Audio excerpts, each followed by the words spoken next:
Spoštovane gledalke in gledalci, dobrodošli v oddaji Duh veje, kjer hoče. Veseli nas, da je ta oddaja našla svoje gledalce in verjamemo, da je prvi razlog za to, ker nam je uspelo v studiu povabiti zelo zanimive goste. In verjamemo, da bo tako tudi danes, ko gostimo direktorja Zavoda Kotlevina, gospoda Alojza Kavaša. Lepo pozdravljeni. Bog daj. Bog daj tudi van. Gospod Kavaš, Zavod Kotlevina, nenavadno ime, odkot mogoče ime Kotlevina? Zakaj ste se izbrali za svoj zavod, katerega direktor ste ravno to ime? Ja, pa neko zgodovinsko utemeljenost človek običajno rabi, zato da lahko prebije te bivanjske turbulence. In se mi zdi, da je knez Kocelj bil tisti v začetku naše zgodovine, naše naselitve, ali kakorkoli bi že to imenoval, ki je imel občutek za to, da so skupaj z Rostislavom pisalo nekemu cesarju Mihaelu v Bizanci, pa mi smo tukaj taki, pa ne vemo, pa pošli nam nekoga, ki nam bo malo povedal, da bi mi imeli tudi tako kulturo, kot vi imate. Malo parafraziram. Se pravi, pri njemu občudujete to, da je nosilec tudi kulture, ali da je uspel združevati, ali da je bil enostavno velik slovanski mož? Pa zdaj ne vem, če je bil ne vem kako velik, med prvimi je bil, njegov oče Pribina je bil, on drugi, s tem, da je on nekako skrivnostno poniknil v zgodovino, to me malo moti, ampak ne glede na to Pribinovino smo dali že tam v Šalovcih, zdaj smo pa potem njegovega sina vzeli, torej to je v zvezi z našim nastankom. Zdi se mi, da je pomembno to, da je Pribina in Kocelj sta tista, ki sta malo sugerirala, da se je prevedel, nova zaveza prevedla v staro cerkveno slovanščino, in to se mi zdi, da so pomembne zadeve, pomembni prelomi za našo eksistenco. No, se ravno pri tej stari cerkveni slovanščini bi se ustavil za trenutek. Mi bomo gledalcem pokazali vaš tudi logotip, ki je napisani v stari cerkveni slovanščini. Mogoče o čem govori? Isto ni bije slovo, pomeni pa v lepi slovenščini, na začetku je bila beseda. Se pravi, to je tisti prvi iz Janezevega evangelija, tisti prvi. Je to za vas osebno pomembno, ali je to del vašega poslanstva? Ker ti me že zdaj malo mučiš. Ja, pa ne vem, zdi se mi, da vsak začetek je težak, ne, so že rekli. In zato se mi zdi, da če se okrog začetka stvari nekako uskladijo, da je potem nadaljevanje lahko. Meni se zdi, da moj začetek ni najbolj usklajen, da imam neke težave, ker kamorkoli pridem, kjerkoli sem, zmeraj so neke turbulence, pa ni dobro to, pa mi bi tebe zamenjali, pa naj pride nekdo drugi, tako da se mi zdi, da ne glede na to, da se mučim, ampak ne gre. Enkrat se je bral eno teološko razpravo, ki je izpeljevala avtor, katera je izpeljeval ravno iz te besede, v začetku je bila beseda, iz začetka Janezovega evangelija, da to pomeni, da je v začetku bil dialog. In midva se bova mogoče danes še dotaknila poliloga, ne samo dialoga. In to se mi zdi, koliko vas poznam, ne vem, zdaj že verjetno se poznava 15 let ali nekaj takega, je dialoškost, ne, se pravi ta komunikacija z vsemi, odprtost navzven, ravno to nekaj, kar je eno osnovnih mogoče načel, ki vas vodi, ali se pa motim? Ne, zdi se mi, da brezpogojno, brez dialoga, poliloga, brez tega ne moremo, če se ne odpremo temu. Potem smo nekako zaprti, zakrknjeni in teramo svoje, neki ego, ne vem, kako bi to imenoval, tera svoje, brez tega, da bi videl kako in kaj. To se mi zdi, da jaz celo zdaj, ko premišljujem o demokraciji, pa o teh vseh stvarih, ki so se že nekako tako izrodile, da se mi zdi zelo, zelo pomembno, da namesto te predstavniške demokracije, da bi neko, ne samo participativno, ampak neko dialoško, poliloško, se pravi razpravljajočo, diskutirajočo demokracijo. Nek poljski avtor se mi zdi, da se Richard Legutka, on celo govori demon v demokraciji. V demokraciji so neki problemi, ki se nenehno ponavljajo. Demokracija pomeni demokracija za ene. Problem je pa v tem, kako bi mi zdaj naredili, da bi globinski značaj demokracije se bo uveljavil, da bi ljudje sodelovali, da bi ljudje začeli, da bi jih zakurbljali. Sam sem enkrat izjavil, da verjamem, da je žal obstajala skozi človeško zgodovino zgolj plutokracija, nikoli niso vladali siromašni.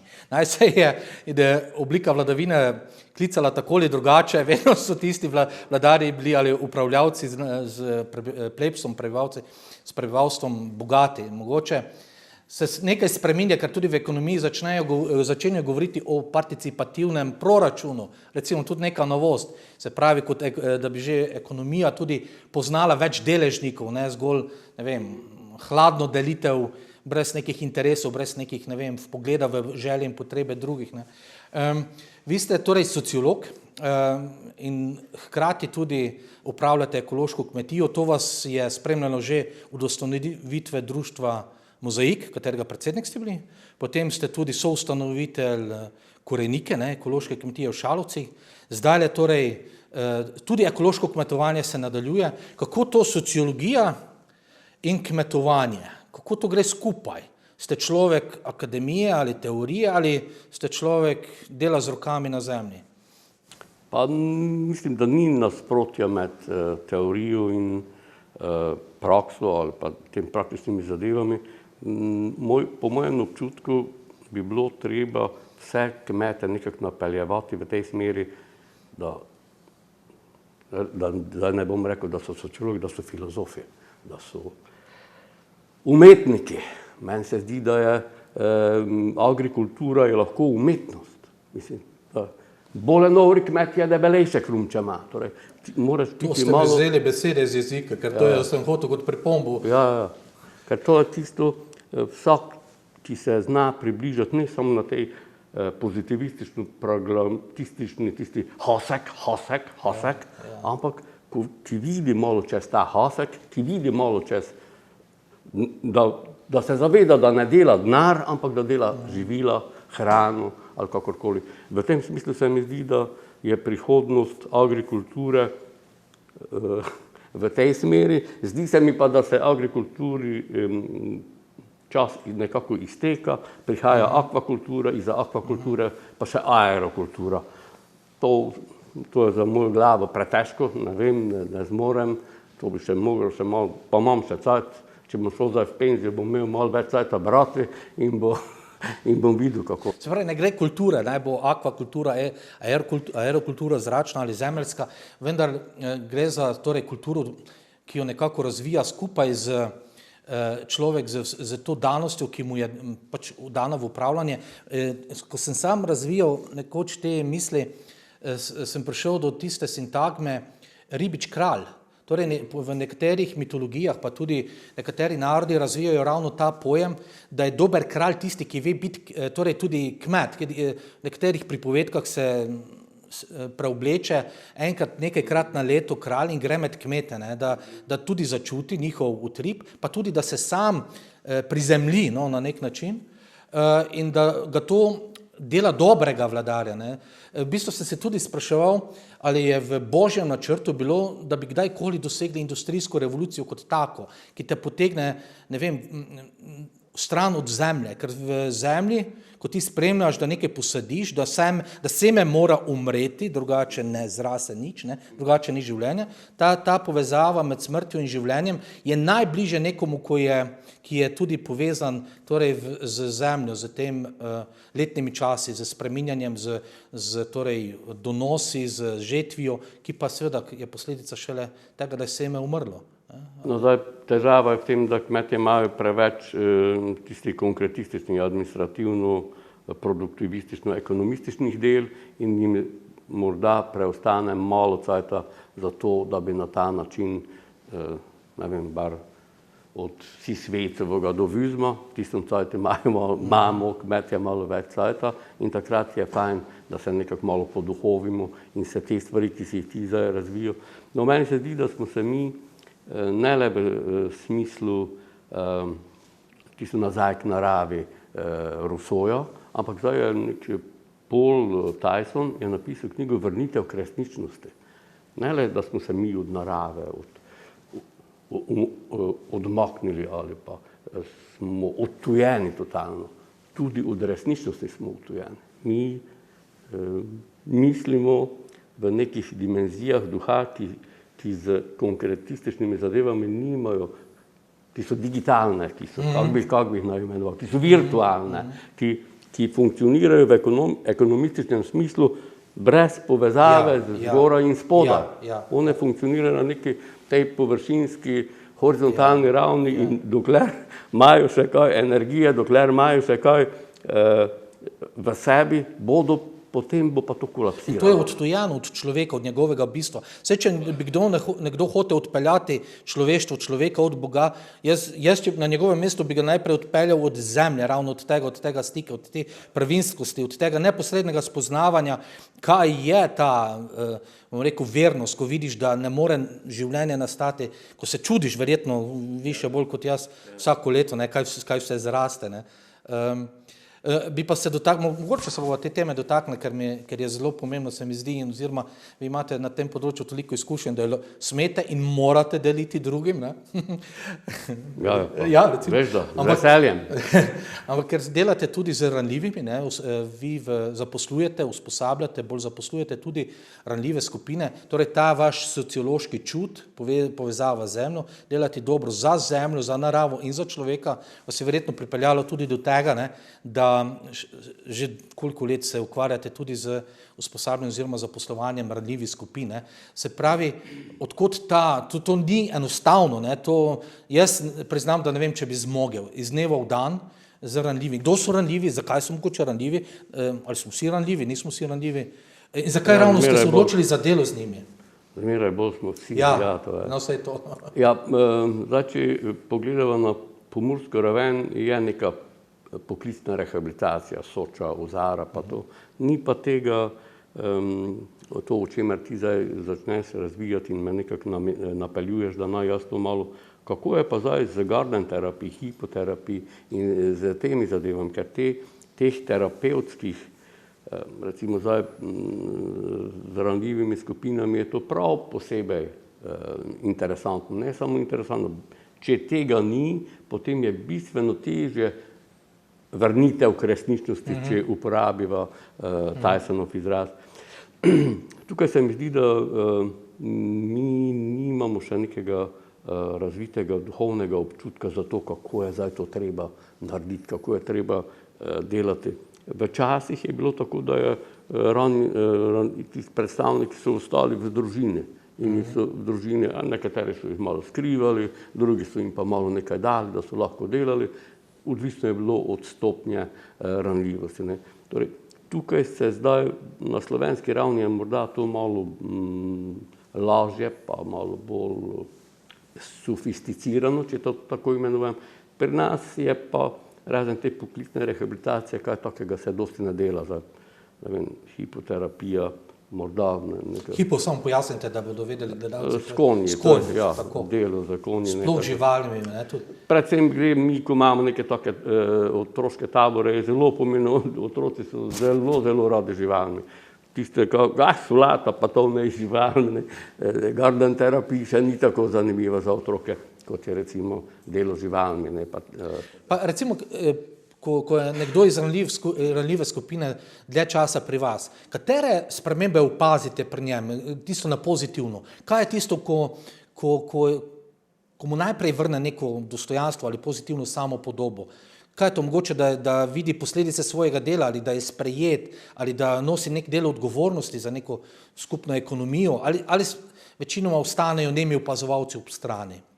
Ja, bojim se, da Glej, to bi morda njihovi lažje povedali, ker jaz sem z njimi in vsak dan, iz dneva v dan, pa teh sprememb, mislim, ne opazim jih tako, kako bi rekel, niso tako radikalne iz dneva v dan. Ne vem, ko smo mi dolgo časa skupaj, se že problemi med nami pojavijo. Torej, tudi ranljive družbene skupine imajo, seveda so različni, ali so neki hendikep telesni ali na razumski ravni ali pa na psihični ravni, na tej bazi. To so neke take razlike in potem se oni že razlikujejo med sabo in te razlike potem malo prihajajo in če to pravi cajt ne zgladiš, potem je hudič. Potem se že začnejo spore tudi med nami, pa med njimi. Torej, tukaj potem je treba imeti neko hladno glavo, da ne padeš noter v tisti sistem, da zdržuješ. Oni bi radi red, oni bi radi neka pravila. In jaz ne morem dopovedati, vsak red, ko bomo imeli tisti red, bomo hoteli spet en drugi red imeti. Ko bomo imeli tisti drugi, jaz bom pa te pravila imeli, pa nekaj takega. Tako da bi rekel, da so težave, ali pa so te težave morda malo bolj globinske, kot recimo, ko so pri IT ali pa pri kakšnih teh velikih firmah, tam ni neboš ili kadrovniki. Tam se hitro reši. Pri nas se pa tega ne rešuje na ta način. Saj je sorazmerno majhna skupnost, se da vsakemu posvetiti posebej ali vendarle to gre samo do neke mere? Veš, problem je v tem, da mi moramo, sicer dobimo neke subvencije, ampak je kljub vsem še treba ekonomizirati stvari in imamo zmeraj manj. To je tudi pa nek pritisk prihodkov. Ja. Pa bi lahko malo, pa včasih bi lahko kaj poklicali koga, da bi prišel z njimi in bi se pogovarjali. Včasih smo Soče smo jih poklicali, punce tiste in so potem malo se pogovarjali in je spet lažje bilo. So pa recimo, če to nedosegljiv na nek cilj, ne moreš enake produktivnosti pričakovati od nekoga, ki ni v ranljivi skupina, ki nima za sabo take zgodbe, kot jo imajo, mnogo jih je težkih zgodb, ne. Mislim, da smo kot družba tako daleč, da smo kot kupci pripravljeni plačati tudi, ne vem, nekaj več za tak produkt, če vemo, da s tem omogočamo obstoj, eksistenco tudi recimo takega kolektiva. Ker ne more konkurirati s ceno, če me razume, ne morete verjetno, ne? Ja, pa dobro, gled, to so spet najne želje. To je vse tisto, kar je na konkretni ravni, ko se pa to zgodi, to pa je drago, pa takoj začnejo ljudje malo ne vem, kaj je. Jaz mislim, da je to ekonomizem iz tega 21. pa začetka 21. stoletja, ki se bo nekako prevesil v transmarket civilization, ko ne bodo taki problemi, ko bomo mi, to so tiste enakost pogojev, za njih je treba neke drugačne pogoje za to, da bodo funkcionirali, kot pa recimo katerekoli firma, ne vem, od Panvite do ne vem katere, KG, ne vem kateri. Glejte, za me je po svoje vrste paradoks, ne, Slovenci smo izredno darežljivi, izredno se odzovemo, ko so neke anonimne akcije, recimo zbiranja nekih sredstev za operacije, zberamo ne vem koliko, ne, tam daš 20, 30, 50 evrov zraven, ne, tu pa ne bi dal, da bi pa tudi za dober namen šlo, oziroma da bi ob tem, da dobiš nek kakovosten izdelek, vaši izdelki so vsi torej ekološki, ne, da bi še tu podprl. A ni to nek paradoks, ne, da Pa če mene vpraša, se mi zdi, da karantanski Slovenci malo več dajo, mi pa nonski Slovenci malo manj. Ne vem, to je moj občutek je v tem, da oni se tam, torej mi, če smo kakorkoli, recimo, kažem, Iza, ali kaj tako, nas brez problema podprejo. Če sem pa smo kakorkoli tukaj pisali, oprosti, ne vem, ne bom zdaj imenoval koga. Razumem, ta družbena odgovornost kapitala, ne, to še ni toliko ozaveščeno pri nas. Kulturnega kapitala. Lepa beseda. To se reče, da pri nas ni. Naš kapital je še zelo zelenaški. Još više. Drugače pa ne gledalcev. Trebamo još. Trebamo, sej žal, zdaj je maksimizacija. Eno anekdoto, ko sem prišel enkrat k vam na obisk, ne, pa sem vas potreboval kot direktorja zaradi projektov, katere tudi peljete, ne, in sem vas našel šele na vrtu oziroma tam na polju, na njivi, delati ročno med ostalimi, med temi ranljivimi, ne, in sem vas potem tudi poklical oziroma zakaj pa ravno greste, ne, potem pa jaz sem rekel, sej potrebujemo direktorja, ne, da bo nekaj podpisal. Skratka, takrat so prvič videli, da delajo z direktorjem.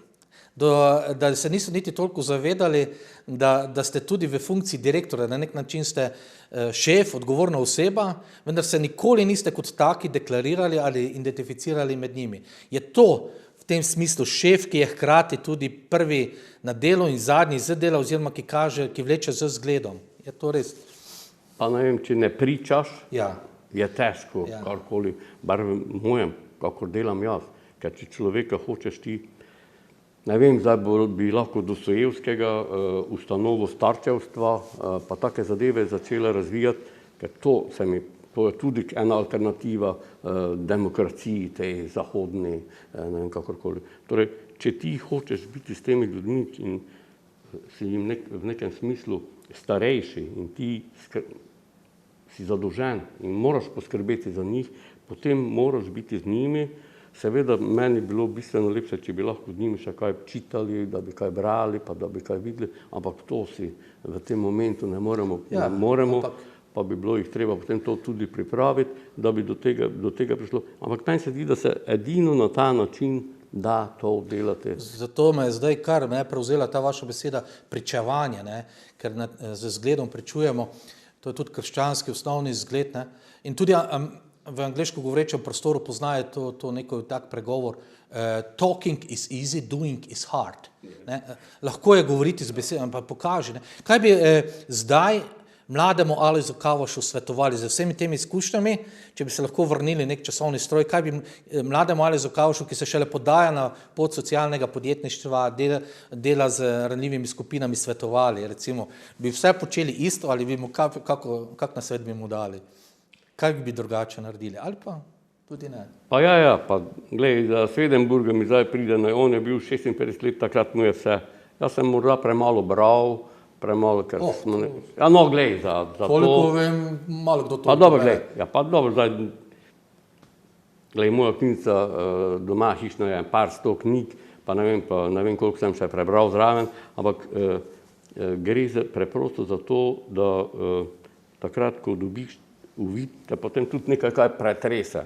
Mene je nekaj pretreslo, ko sem pustil na Zavodu za ekonomiko in urbanizem službo, eno leto po tistem, doma od zadaj, pa neko povezavo sem začutil z vsem tistim, kar me, ne vem, kaj to je en takšni prijeten občutek, ampak po tistem pa nikoli se mi ni zgodilo kaj takega, pa čakam, ali me bo nekaj udarilo po glavi, ali kaj bo, da bi uvidel, da bi se mi nekaj z te stvari povezale.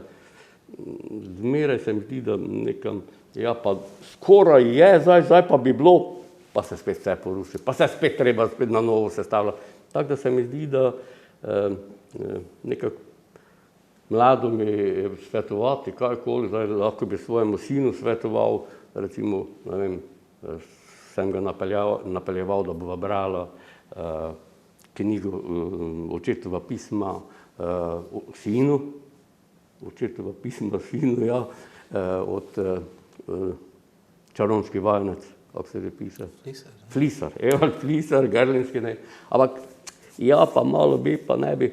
Torej, mladim bi predvsem svetoval, da ohraniti ta stik z resničnostjo, koliko se da. Seveda zdaj, dokler so v osnovni šoli, pa v srednji šoli, ampak v srednji šoli pa že morajo malo pogruntati, pa gledati te stvari. Ker jaz sem v srednji šoli transcendentalna meditacija, ali je to, zdaj ne pogledam tam, pa vidim nekaj, pa kaj je to, pa tibetanska knjiga mrtvih, Egipčanska tudi, pa je dobro, tisto, mene je bolj ta tibetanska, ampak to so tiste stvari, ko človek to nekaj, da se potem tega drži, to, kar je, ni vse, je še nekaj. In treba je zmeraj, kaj pa je še? To ste odlično istočnico mi dali za naslednje vprašanje, ker nekje ste zapisali oziroma omenili, da so naše oči preveč objektivistične, da ne vidijo tega, še več nekaj je, to presežno, kar transcendentira. Kaj je za vas to, kar bi morale oči videti?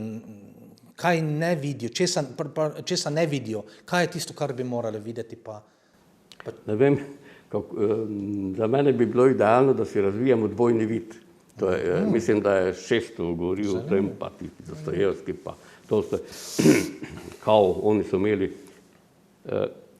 En je tisti, ta vsakdanji, pozitivistični, pragmatistični, ki ga jaz toliko denarja moram imeti, da preživim, otrok mora v šolo, otrok gre ne vem kam smučati, ali kaj že, vse to je treba potem nekaj imeti. Če tukaj manjka, je že, potem je težava.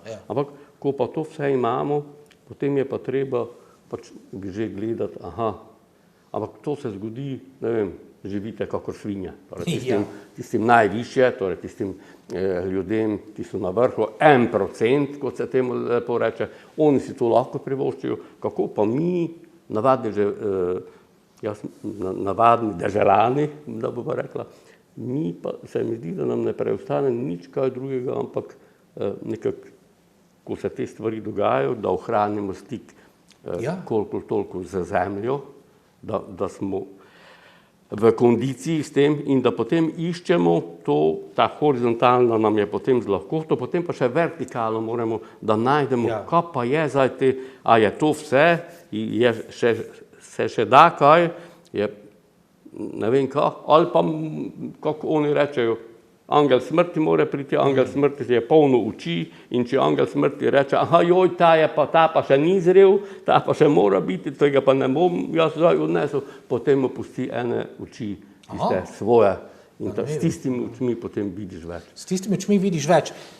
Zdaj, to je najlažje. Ta vertikala, videti s tem drugačnim vidom tudi mogoče, ne vem, a so to univerzalnost vrednot, večnost, nespremenljivost nekih vrednot, ki presegajo samo zgolj ozke neke naturalistične okvirje.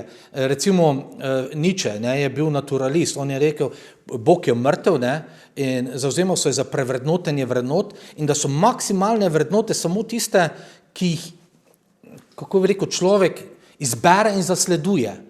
A je to, mislite, prav, oziroma je to po tej vertikali, je dobro se ustaviti tam, ko je Nietzsche rekel, prevrednotiti vrednote, ali so vendarle vrednote onkraj naturalizma? Glej, zdaj, te vrednote, ki danes bi jih morda res trebalo malo prevrednotiti. No, ne glede na Nietzsche in ne vem, či nam je pravo izhodišče, meni se kljub vsemu zdi, da je v tem na tej ravni transcendence, vertikale ali kaj. Nekaj se nam mora zgoditi, je prva stvar, naslednja stvar je pa, ne vem, učaki ali pa Abba ali pa ljudje, ki so že to nekako doživeli in imajo občutek, da si iščemo tukaj neke variante ali pa, ne vem, branje. Meni se zdi, da je branje, ampak kako priti do besede, to je ta polilog, logos. Katera beseda je tista, ne vem, ne gre zdaj za to, čigava bo ta beseda, ampak pomembno je, katero besedo bomo mi vsi skupaj izbrali, ki je na ravni zgodovinskega trenutka, socialno-zgodovinskih razmer v tem momentu in okrog te besede, v kateri je logos in je tudi etos. Kako zdaj za to besedo, katera beseda je ta, ali imamo že v tem momentu to besedo, ne vem, kje je, Šmajcer iz Nemčije govori o 32 različnih gibanjih, ki vsaka ta gibanja govorijo, kako spremeniti svet, kaj narediti v tem momentu, in v polilogu teh 32, recimo, pa vsi mi, ki bi kajkoli povedali, je treba potem izbrati, če bo to svetovni etos. Svetovni etos, univerzalna, ne vem katera beseda bi bila to. To naš rojak, filozof Ošlaj, podpisnik tega svetovnega etosa, za katerega se že nekaj časa prizadevajo, da bi bil ta skupni imenovalec. No, jaz se sprašujem, če je ta človeški duh, se imate za duhovnega človeka, recimo? Ste človek duha, duhovnosti? Rad bi bil, da. No, že to. Želim si, ampak že to stremim za tem. Ampak da priznaš, imam duha, ki je lačen, ki išče, in recimo to, kar sam hočem končati, ker je to zelo težka tema okrog Nietzscheja, ampak on je rekel, vrhunec je potem te aspiracije umetnost, človeška umetnost. In da se tam v celoti izpolni človeški duh lahko. Vendar jaz nekako osebno trdim, da se ne more in bo ostal vedno lačen, če ne spozna, da je nekaj čez to, da je onostranstvo, da je tam Bog, da je ta vertikala se ne more končati z predelnikom vse, kar je človeško, ampak da gre ta vertikala onstran človeškega. In ko ti to žejaš in si lačen tega, takrat komaj vidiš, ne, kako pomembno je vsako človeško biti oziroma vsak človeški duh, ta dvojni vid. Ne. No, zdaj naslednje podjetje, če bom še kako ustanovil, se bo imenovalo Cirilovina. Še malo višje bomo šli, ja, že do svetnika. Ta njegova definicija filozofije je ta, točno to, kako se človek lahko približa Bogu. Ja. Filozofija je spoznanje, kako se ti lahko približaš Bogu. Vsaj ga z dejavnostjo uči. Ja. Dejavnost, če sem aktiven, če vem. Ja. Ampak, ko se jaz približujem Bogu, v tistem momentu se mi nekaj razpirajo te stvari. Razen tega, da delam te stvari in bivajoče spoznavam le preko, ne vem, lahko rečem, le preko Boga. Ja. Ne morem jaz, če hočem sam spoznati, ne vem, ali lahko rečemo, oče Zosima, recimo, da se bo enega Karamazovi, z njim bi pa lahko to šel, ker je on pričuje nekaj o tem, ali ne vem, kateri oče zdaj, Sveti Anton Puščavnik, ali kakorkoli, z njim bi se to dalo. Mi bi mogli potem imeti neke svoje učitelje, ali kako bi to imenovali, Abba, ki bi nas nekako malo, in je potem lažje priti do tega. Ne vem pa, koliko se to s takimi knjigami, kot zdaj tukaj ti kažeš, da se sam učiš. Meni se zdi, da je to premalo, da se sam bi. Že fajn bilo, ker bi nas tukaj, ne vem koliko nas je v Pomurski regiji, da imamo eno ekipo, pa se vsak mesec enkrat dobimo, pa zdaj bomo to poglavje obdelali, pa ono poglavje, pa da vidimo, da se lahko približamo. Zdaj, kar ste rekli v teh zadnjih nekaj minutah, lahko rečem samo, da se globoko strinjam, lahko bi rekel samo amen, ker tako bodi, tako bi moralo biti. Ja, tudi naj omenim, da ste s tem recimo z očeti ali pa našimi vzorniki oziroma sam vse ne zmoreš zapopasti teh izzivov, pred katere si postavljen v tej luči našega vsakdana, skozi katerega pač gremo, in dobro je prebrati, se družiti z ljudmi, ki so že šli skozi to ali pa nekaj podobnega. Moram reči, da to knjigo Filokalija sem prvič videl natisnjeno oziroma izdano na vaši polici, vaši pisarni, zatem sem jo tudi jaz kupil. To je drugi del že, prvega imaš. Ja, tako. Ne. Tega še tudi nisem prebral, celoti je kar zahtevno. To je pa trd oreh. To je trd oreh, ampak recimo nekaj, kar mi je ostalo zelo, Maksim Izpovedovalec, ki je tudi, tako bom rekel, zelo skupen vzhodni in zahodnemu krščanstvu, govori o brezstrastju, zanimivo kot idealu. To je malo čudno vprašanje. Se strinjate s tem, ali ste strasten človek, ali je vseeno človek bolje, če se strasti zaveda, pa potem dokaže svojo moč ali pa to višjo sposobnost uvida s tem, da se ne predaja strastem. Mislim, da ima nenazadnje Bhagavad Gita, Arjuna, ko tisto kočijo pelje z vpreženimi 5 konji, da so to strasti, da so tudi čustva noter. Se pravi, jih treba držati nekje na uzdih, ali je to...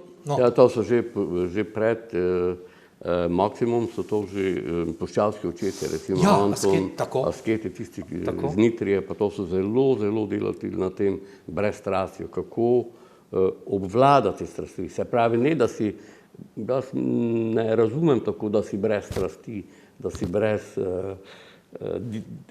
dinamo, brez moči znotraj, ampak brez strasti je preprosto pomeni, da jih ti imaš na ciglaj, bi pravili lepo po prekmorsko. Da jih ti obvladaš, da ti veš, prihajajo, pa da takrat veš, kako narediti. Mislim, da jaz še nisem sposoben jih vseh obvladati, tako se bo treba še učiti. Ampak menim pa, da to brez strasti preprosto pomeni, ostani, bodi, ampak pazi, bodi previden. Stati in obstati, pazi. Zdaj ste mi spet dali odlično iztočnico za eno naslednjih misli, ko sem jih pri vas zaznal, pa so mi dale dosti misliti, ta vaša sintagma prebiti do prestanka, ki se nekako navezuje na to. Seveda, če se boš samo predajal strastem, vemo, ki ne boš ravno prebil do prestanka verjetno, Bo prestanek prej. Bo prestanek prišel prehitro, ja, predno bi dozor, kot človek, ne. Kaj je ta moto, ne, ki ga pogosto omenjate, prebiti do prestanka? Kaj je srž tega ravno? Saj malo so že načela, ampak... Pa, glej, to je bil en tekst, ki sem ga napisal v 90-ih letih in bi ga mogel Branko Žunec, pa Sobočan, Sobočan je bil takrat, Bog je med dušo dobrodaj, on je bil že Sobočan, je bil takrat Šebjan. Pardon, Jože Šebjan je bil odgovorni urednik in bi mogla to objaviti, pa nista, pa te sem jaz to. Torej, gre za en tekst, ko smo mi šli iz enega sistema v drugi sistem. Jaz sem bil seveda komunist stari, potem lubeničar, to pomeni, kava se na zunaj je zelene, znotraj je rdeče. Pri Kmetski zvezi sem jim malo pomagal, ne pa to. Pa, ko je to treba kandidirati, so LDS-ovci prišli, kavaš ti bi bil za nas dober, pa to. In jaz sem videl, pa ko se ti nore, pa to. In sem takrat napisal nek tekst, kot izobčenci v Novi Red, ki se ga ne zdaj bi lahko tudi malo Branko Žunca izvala, kako je bilo, pa kaj je bilo, če bi hotel in kjerkoli kaj povedal na to temo. Kot izobčenci Novi Red se mi je delo, brez veze se delate vi, da boste delali, vi boste delali red novih. Nič Novi Red ne boste delali. To bo samo red drugih. Drugi pridejo gor, vse se malo zamenja. In to je v naši zgodovini Slovanov izrazito prisotno, če bom šel naprej proti Rusom, pa to. Mi samo skozi neke pretumbacije. Pa zdaj bo Janša, pa zdaj bo Golob, pa potem bo en drugi. Samo se nekaj menja, sistemi se menjajo, pa ne vem kaj se, mi pa ostanemo iste. Torej, v tem smislu se mi zdi, da je prebiti do prestanka, se mi zdi, da je, ko nekako spoznaš, ko prideš do tega spoznanja, to je neke vrste resignacija. Resignacija, ki jo lahko zaznaš pri Števanu Smeji ali Spiti. Stoicizem, ne fatalizem. Ne, fatalizem. Prej stoicizem, kak fatalizem, kje pa ne, to je tiste pa. Ker lahko pa te tudi v to odpelje. Neizbežnost oziroma ne morem storiti ničesar, vdajmo se v usodo. Ja, pa večina, pa dosti je tega, dosti je tega, to se mi zdi, kaj ne. Ampak to je aktivno, prebiti do prestanka. Prebiti do prestanka, to pomeni, jaz dokler, tako, dokler, ko se zjutraj zbudim, še moje poslanstvo ni končano. Se pravi, vi sebi postavljate ta kategorični imperativ, Kantov, ne? Zdrži. Tak, ja, to se mi zdi. Zdrži svoje načela. Tako, hudo je, tolčejo te, nastavljanje lice, ali kakorkoli, že ne vem. Bodi zvest temu, kar se tem. Ampak jaz grem, kak je že, grem v kompromis, ne bom se pa kompromitiral. To pa ne morem. Nočem, ne smem. To se mi zdi, da je na tej ravni se mi zdi, da je sebe zastaviš za sebe. Ja. Sej, tako, jaz včasih v teh diskusijah, debatah, karkoli je že s kom, ko se tudi, včasih grem tako daleč, pa da rečem, pa ti veš, da postavljaš na kocko dejansko, mislim, svojo večno eksistenco, dušo na nek način duha, ne, a se mu pustiš, da ga ugonobi, da ga nekaj krni, da ga nekaj izčrpava, ali pa skrbiš, ga hraniš, ne, ampak to je zopet mogoče za kak drug pogovor. Mogoče eno od teh vaših načel je ta družbena enakost, ki jo tudi dosti krat zastopate. Se pravi, vendar, ne vem, prevelike so verjetno razlike. Ali je to enakost v smislu komunistične enakosti, vsi imamo enake želodce, ali pa družbena enakost, kako jo v glavnem interpretirate, kako je vaše videnje? Izrazito sem proti tej, pa zdaj ne vem, zakaj si imenoval ravno komuniste, ker nekatere stvari so bile dobre, ampak proti tej enotni moki ali pa enotnemu kruhu. Da mi moramo enaki biti, to pomeni, da moramo jesti vsi enak kruh, vsi moramo imeti enako izobrazbo, vsi imamo, mislim, ne vem kaj tako. Uniformnost, na vseh totalna horizontalih. uniformnost. To ne gre, to je ubijanje duha, ubijanje duše. Razumeš, tako da gre preprosto za to, da mi moramo spostaviti pogoje, možnosti za to, da se ta enakost lahko pride do izraza. To pa pomeni, da poseben pogoj je za ranljivega, poseben pogoj je za migranta, poseben pogoj možnosti je treba nuditi, ne vem komu, tujcu ali kakorkoli, ne vem, da ne bom s tem te različne družbene skupine. Ne vem, neko govorijo o nekem univerzalnem temeljnem dohodku, nek degrowth, neka gibanja taka, ki ja, ne, ta industrijski način se mora nehati, ker nimamo dve zemlji, pa ne vem, kaj se tako zadej. In da bi univerzalni dohodek bil tisti, jaz sem tudi za univerzalni dohodek v tem prehodnem obdobju, ampak iz tega univerzalnega dohodka je pa treba človeka naučiti loviti ribe, da si bo en cajt bo dobival ta univerzalni dohodek, potem si bomo pa mogli sami loviti ribe, ali pa sami se prehraniti, sami priti do tega, da je bivajoče to, koliko se lahko približaš Bogu. Kaj bo motiv takega človeka, če je na začetku dobil univerzalni UTD, univerzalni temeljni dohodek, da se bo naučil sam delati? Ker neki poskusi s tem so bili tudi v Skandinaviji, nekaj časa je šlo, potem pa zapadeš v letargijo, ležernost. Človek rabi izziv, ne smemo biti prelahko oziroma... Ja. Ali? Ne vem. Pa ja, glej, nisem v tem, ko so take razlike 1%. Mislim, kako motivirati človeka? Se je ravno zato, ker odkot motiv, namreč to se za človekovo dostojanstvo čast. In recimo Biblija, Sveto pismo tu jasno izpeljuje, mislim, da je pismo Korinčanov, ki pravi, vsi ljudje imajo svoj čas, ker vsi sestavljamo eno telo. Različni so darovi, različni so udje, to razlaga zelo organsko. In imamo različne dele telesa. In eni imajo več ugleda, več časti navzven, se zdi, ne, kot drugi, ne vem, ženski lasje ali pa lepe oči ali pa čutne ustnice, ne. To se zdi, kot da so neki deli telesa, ki uživajo že sami po sebi več časti. Drugi, ne vem, tam, ne vem, zaraščen noht na nogi, da ne rečem, ali pa neki žolč ali pa kaj je zem, ne. Se zdi, da je neugleden, da nima časti. Vendar ravno na to opozarja ta del Svetega pisma, ki reče, da je pa ravno zaradi tega potrebno tudi tem delom priznavati dostojanstvo in še več časti, ker ostali tisti, ne vem, ki sami po sebi že uživajo več časti, se ni treba, ne vem, dodatno priznavati pomembnosti njihove vloge. In to je ravno, se mi zdi, ta enakost, da vsi tvorimo eno, v bistvu po Božji volji, da od enega duha izhajamo, oziroma da vsi tvorimo enost, ne, po tem stvariteljskem principu. Zdaj, tu je verjetno... No, glej, mene nekako napeljuješ v tej smeri, da govorim, kako se samo omejevati. Torej, kaj je tisto? Jaz se lahko že samo omejujem, ampak kako se naj samo omejuje, recimo Izalogin, da dava eno, torej, da bo rekla, aha, ne, tu so pa nekaj, pa dobro, da ima Elon Musk, kako se bo, ali pa Zuckerberg, ne vem kdo, kako se bodo oni, ne vem, da ne bom našteval kogakoli, ker tukaj je treba, ne vem, kako se bo duhovno kolo premaknilo, v kateri smeri, da se bodo tam zgoraj začeli samo omejevati. Torej, ker ne bi rad govoril, da ne vem, neka revolucija spet, jaha, zdaj pa ta revolucija in bodo oni začeli omejevati. Samo forma drugačna. Tako, to spet staviti kruno z jedne na drugo glavo, ne, to je red drugih potem samo, ne. Potem smo daleč od poliloga.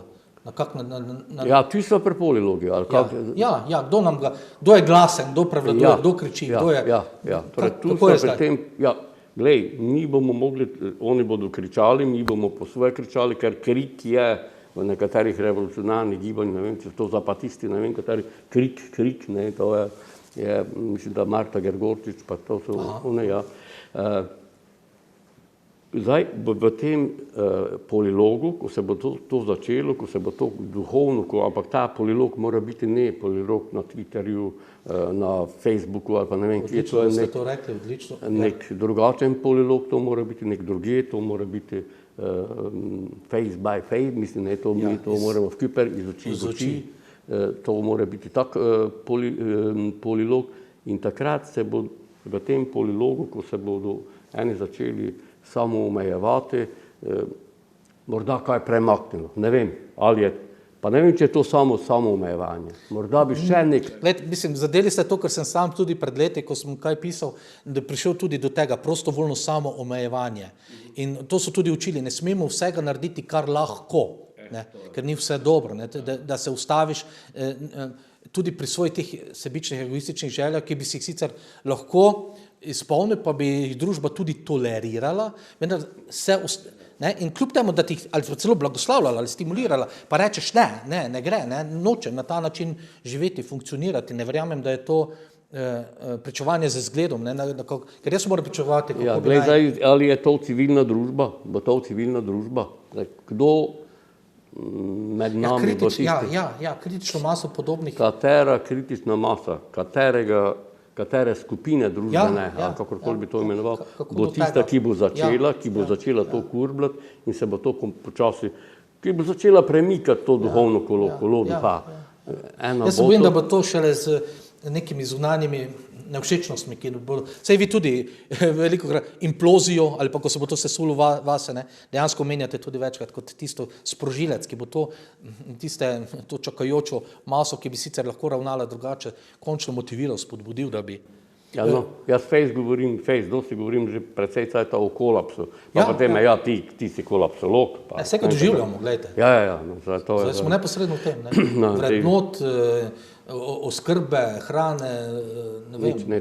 Ta kolaps tega sistema in ko bo to, se bo potem malo, kot si rekel, takrat bodo že začele neke take skupine, ki bodo sprožilec.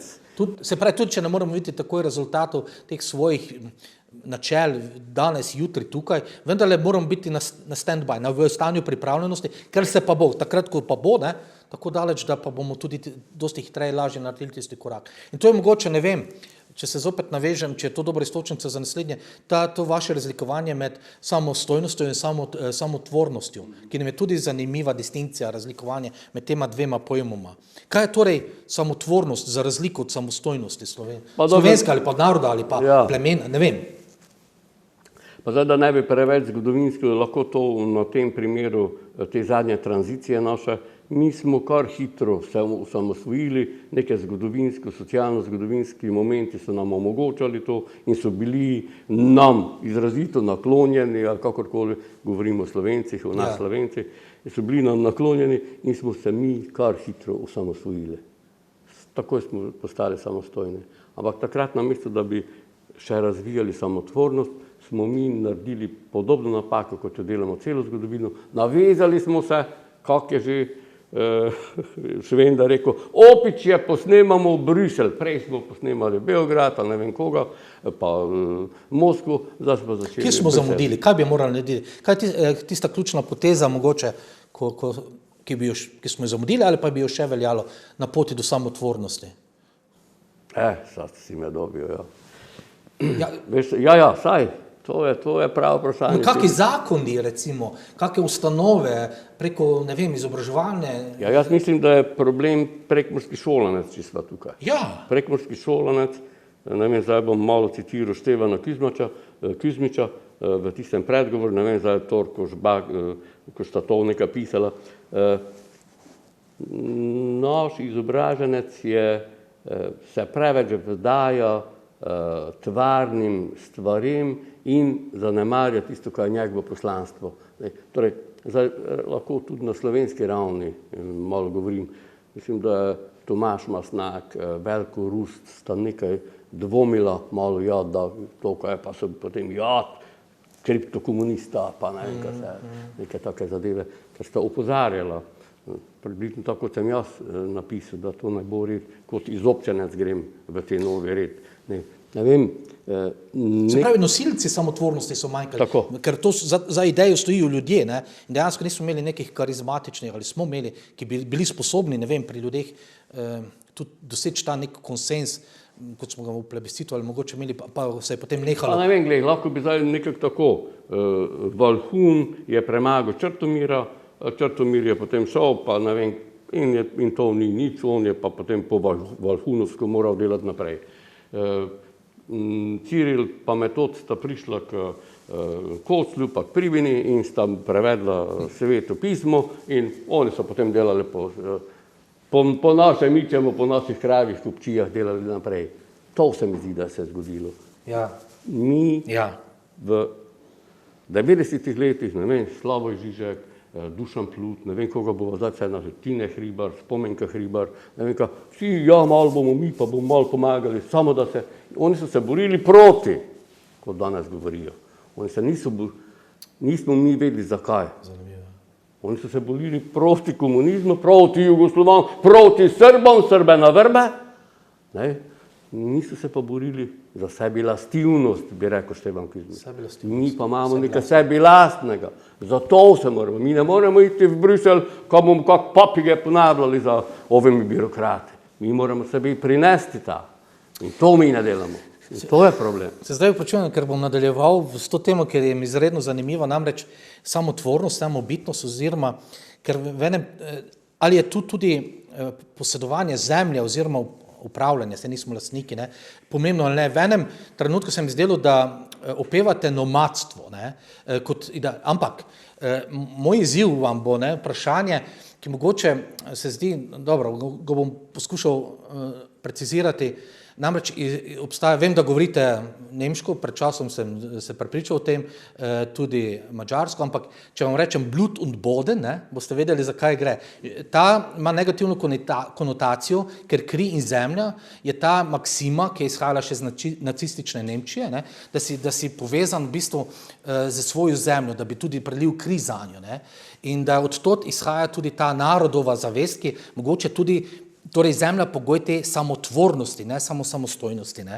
In ker tudi v Svetem pismu oziroma v krščanstvu poznamo ravno to obljubo zaveze, ki se izraža preko zemlje, ki je dana v posest. Eksodus iz Egipta in potem Kanaan, ne, kot obljubljena dežela za Izraelce. Torej, zaveza je vezana celo na posedovanje zemlje. Zato ne mislim v nacističnem smislu Blut und Boden, ampak tisto na svoji zemlji, kot je bil tudi slovenski film, ne, ko je rekel, kaj je zdaj nomadstvo ali braniti svojo zemljo, biti na svoji zemlji gospodar. Ja pa ne, pa zdaj, če mene ti vprašaš, vse to mi smo šli iz Jugoslavije zato, da smo prišli v Evropo in to se nam zdi zelo fantastično in ne vem kako in zdaj bomo mi bomo Blut und Boden, pa ne vem, zdaj bomo pa mi svojo, pa smo ohranili svojo zemljo, kusto figo smo jo ohranili. Spet je od Bruselj nam diktira, kaj boste delali, kje boste delali, koliko boste delali. Naša zemlja spet ni naša, zdaj ne vem, če mi rabimo svojo zemljo.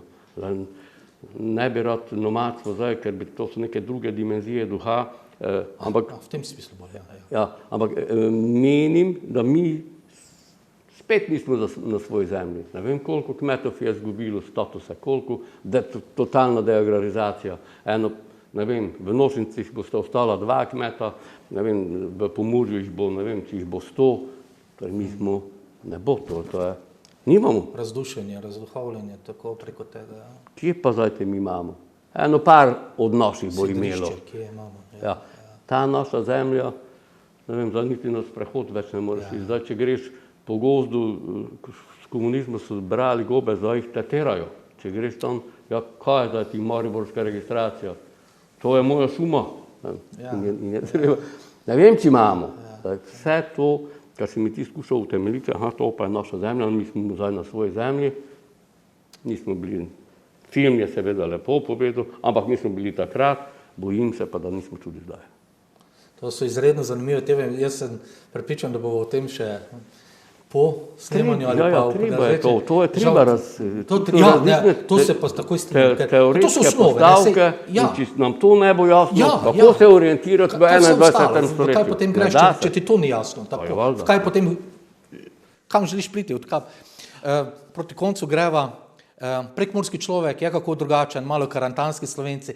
Jaz eno anekdoto povem, ko sem še stanoval študentov v Ljubljani, enkrat z enim Primorcem je hotel prizadeti, je rekel, pa vi Prekmurci, pa vi niste pravi Slovenci. Pa sem mu tako odgovoril, ko je ostal brez besed, a ti to veš, ne? Pa mi smo tu prej kot vi, ne? Oziroma mi smo staroselci, ne? Na nek način se ga hotel utišati, kar mi je tudi uspelo. Ampak recimo je neka tipika prekmurskega človeka, če ga že s Karantanskim primerjava. Ne vem, Božidar Rajč, se spomnim, Ante Trstenjak, Anton Trstenjak, ta karakterološka podoba in te stvari, oni so pripisali, da je neka ravnina, pogled je drugačen, ravno je, ko priješ na Gorenjsko, so stena tu, gora tam, ne vidiš toga, ta široki pogled, odprta duša, to so bili, pa mislim, da so bili to neke vrste floskule, ali pa torej, scientistične floskule so to bili, pač oni so to potem malo razvijali. Po mojem prepričanju je najbolj Števan Smej, morda bi lahko kaj Drago Kuhara rekla tudi, on je, mi Prekmurci smo Boga boječe. Torej, on je nekako tak in nas je tudi potem opredelil panonske Slovence, ne vem, mi smo bili kultivirani s knjigov, karantanski Slovenci pa z mečom. Balhun, sin, kaj ti mara, ne. To so te razlike in pri nas je, kako bi rekel, ta nenapadalnost, neagresivnost, izrazite je prisotno kot recimo pri enom Karantanci, pa v skrajni primeri tudi pri Primorce, se mi zdi, ker oni so pa, čeprav mi smo tudi do 18 smo bili pod Madžarami, ampak Madžari so ne bili tako nasilni do nas, kot so bili recimo Italijani do primorskih Sloven. Po mojem, tudi to bo spet štihavo treba to vprašati. Hvala Bogu, da nas je Bog naredil take, kot smo kapa. Ampak je, v tem smislu se mi zdi, da smo mi panonski Slovenci malo bolj, bistveno bolj umirjeni. Ne vem, zdaj edino v tem momentu nas delajo jezne te razmere, ki so tukaj, ne, ampak drugače je pa bistveno manj napadalni smo, recimo kot karantanski Slovenci. Tako da ena taka dobra, recimo zdaj, če, ne vem, če bo zdaj malo na ravni pisateljev, Miško Kranjec ali pa, torej ogromno je napisal, ni nič nekega takega, kako bi to rekel, fascinantnega, pa ne vem, kaj vse. Strici so mi povedali, pa ne vem, tista Slepa, kaj je tisti film bil, pa to. Kaca, ne, v tom smislu. Pa zdaj, če bi poslušala malo Lanščeka ali pa če poslušala malo Flisara, Flisar je tam pri tistem čarovniško vajenci, ja, je šel malo pa, ampak on je tam, to so tiste dimenzije angleška, torej zahoda bolj kot. Pri nas je pa to, dosti govorimo, fejst govorimo, ampak ničesar nikomu ne storimo. Nekaj so stereotipi, nekaj pa tudi resnica, verjetno. Absolutno. Boste praznovali Božič doma? Praznujete Božič? Če ne, te pa na Koslevine. Te pa na Koslevine. Najlepša hvala za pogovor v studiu, gospod Kavaš, spoštovane gledalke, spoštovani gledalci. To je bila oddaja Duh veje, kjer hoče. Lepo pozdravljeni do naslednje oddaje.